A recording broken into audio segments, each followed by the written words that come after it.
Hi, this is Jeff Klein, editor of RadioGraphics, and I'd like to welcome you to this video tutorial which reviews how to evaluate a manuscript that has been submitted to RadioGraphics.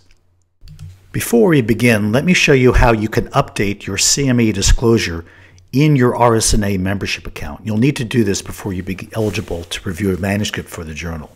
If you go to the RSNA membership tab, you will see the Manage Your Account and you'll log in. Once you're logged in, you'll go to the Committees and Membership tab and then scroll to the bottom and you'll see the Financial Disclosure form, which you can view.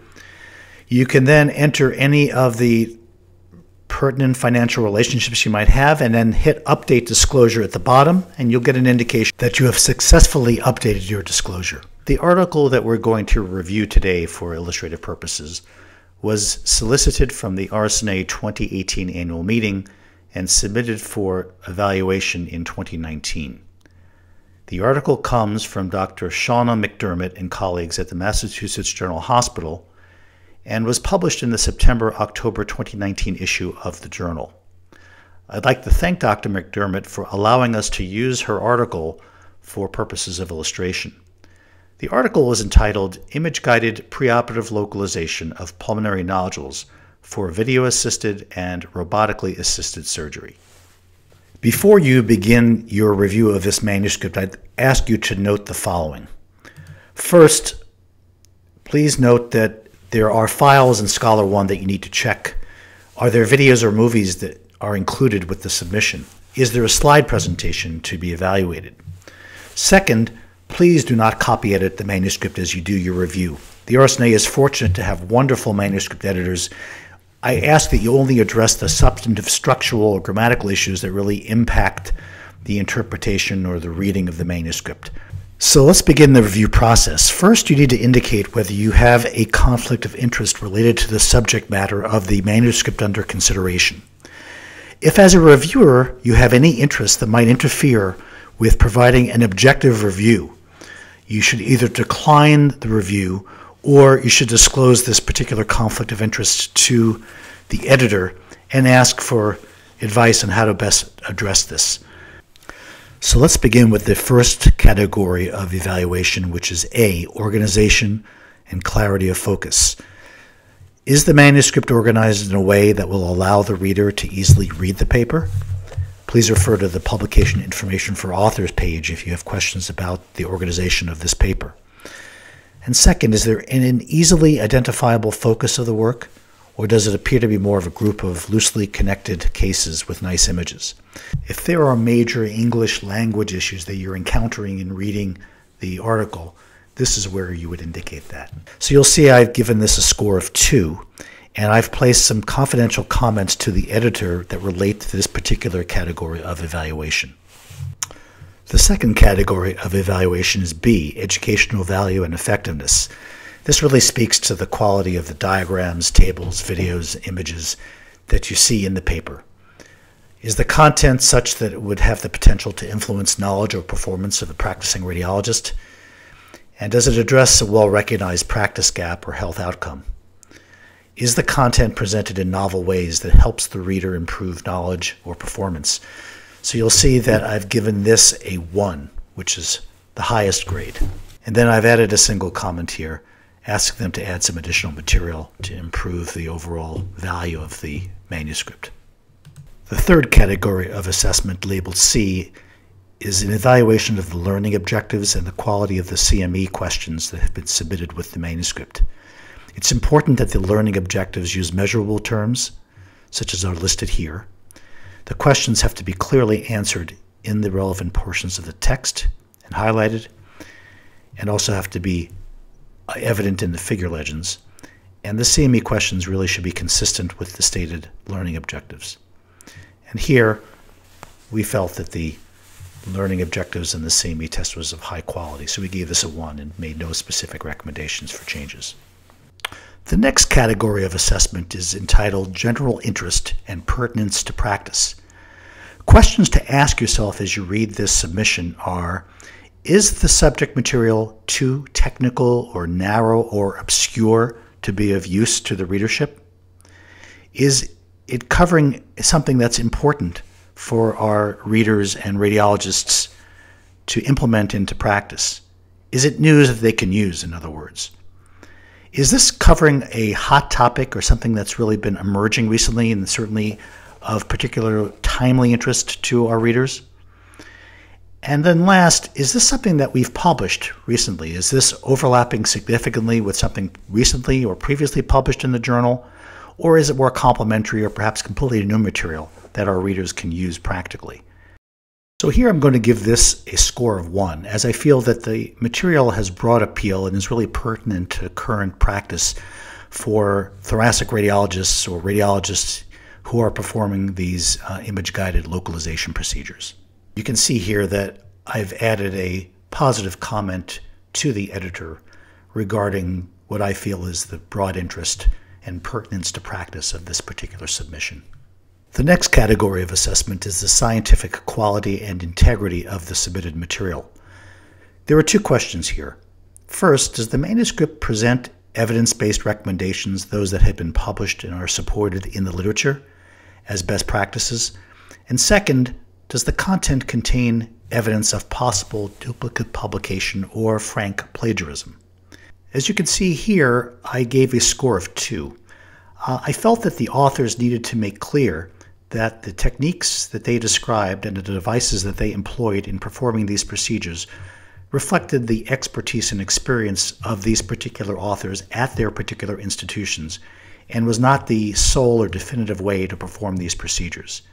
So I felt that they needed to make clear that the specific devices and the brand names that they use really shouldn't imply that there's only one way to perform these procedures, but that there are other options that can be commonly employed in successfully performing these procedures.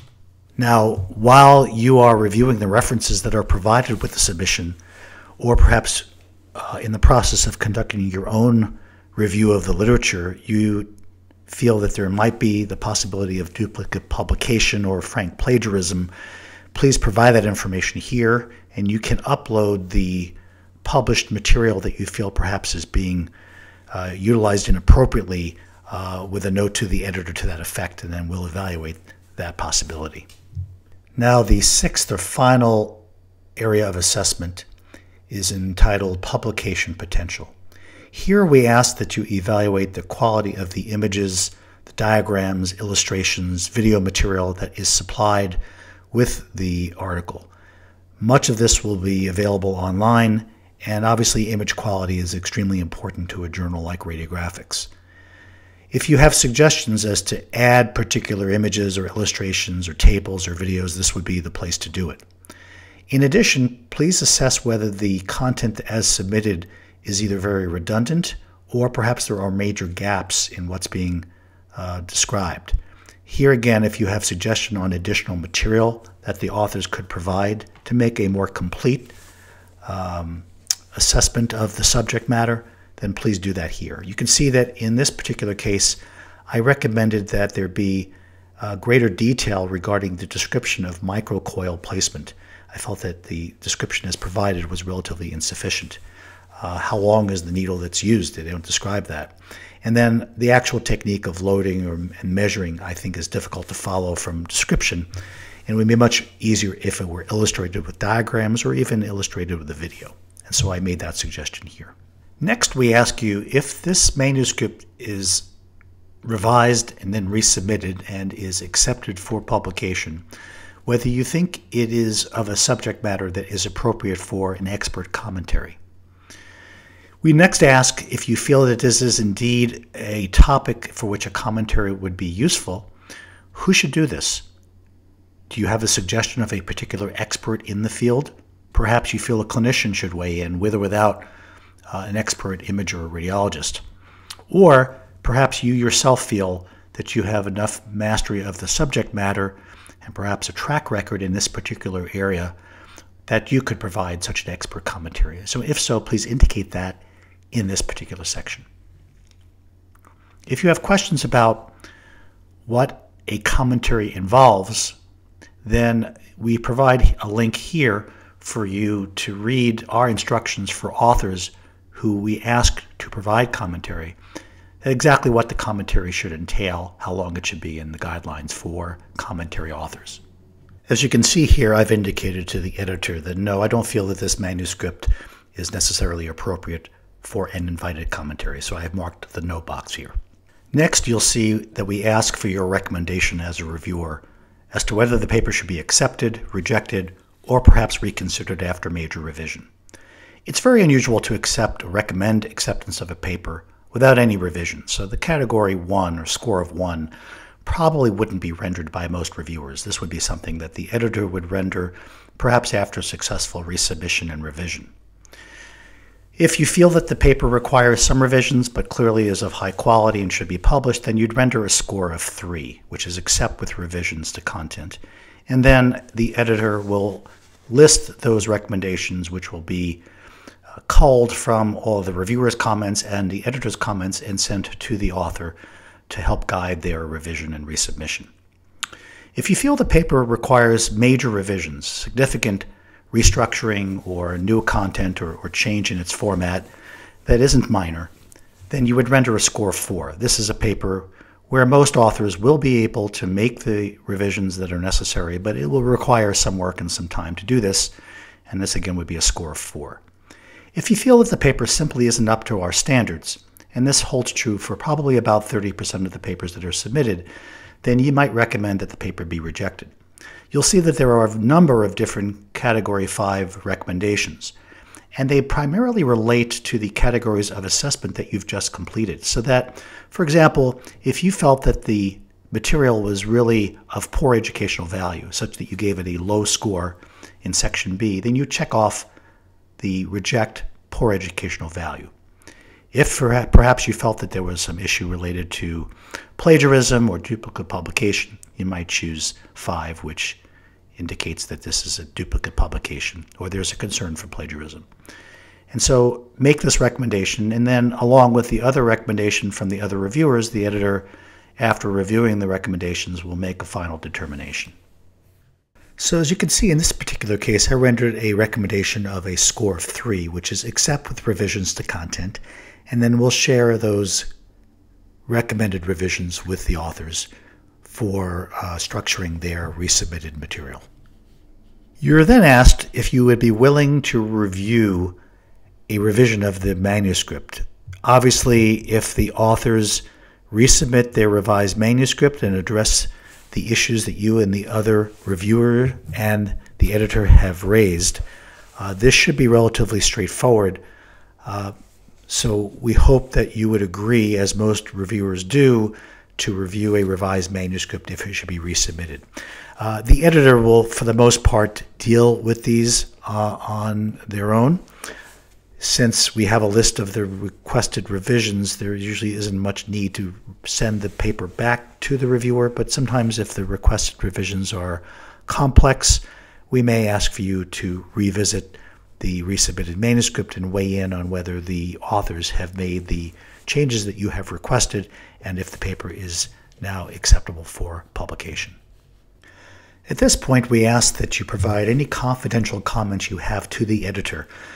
Most reviewers will simply copy and paste the material that they've entered in each of the 6 categories of assessment once again here in the confidential comments to editor. But if there's other additional comments you'd like to share that perhaps you haven't shared in each of the 6 categories of assessment, this is the place to do that.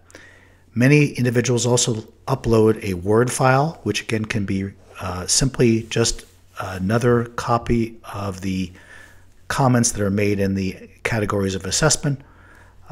This is just a fail-safe way to make sure that your comments are not lost.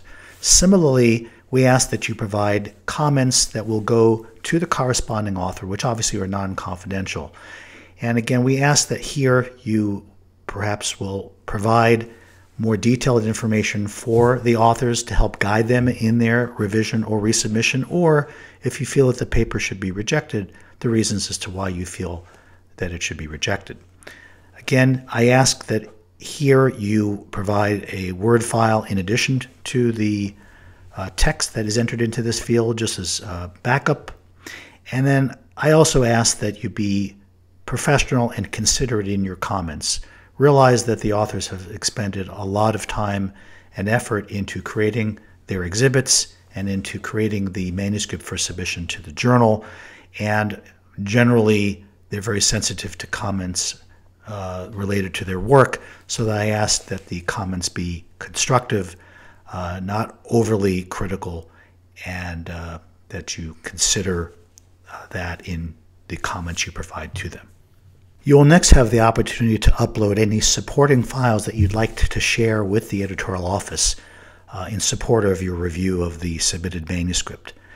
Most individuals who submit material here will share related articles you'd like to bring to the editor's or to the author's attention. Perhaps you feel there is an issue of duplicate publication or plagiarism. Perhaps you feel that there is other material that has been published recently which renders this particular submission redundant, or perhaps has covered the subject matter in a better fashion. And so here you can send links to any articles that you'd like to share with the editorial office in support of your review. Once you've successfully completed your review and submitted it to the editorial office, you will subsequently receive a request to evaluate the review for CME Credit. It's important to remember that we offer 3 AMA PRA Category 1 CME credits for each high-quality review. And the reviews are scored by the editor or associate editor for their quality on a scale of 1 to 5, 1 being the highest quality and 5 being the lowest quality. The specific criteria that we use to grade the reviews is shown here on this slide. And it's important for you to be aware that this is what we use to evaluate your review and provide a score. The scores tend to be in the 1 or 2 category for almost all reviews. If you provide a review that simply provides just numbers and doesn't provide any substantive feedback, then you may not receive or be eligible for CME credit for your review. So I ask you to look at this and keep these factors in mind when you review the manuscript. Well, this concludes the video tutorial on how to review a manuscript for radiographics. I hope you found this useful, and once again I thank you for lending your time and expertise to the journal in helping us evaluate the submitted content that eventually is published in Radiographics.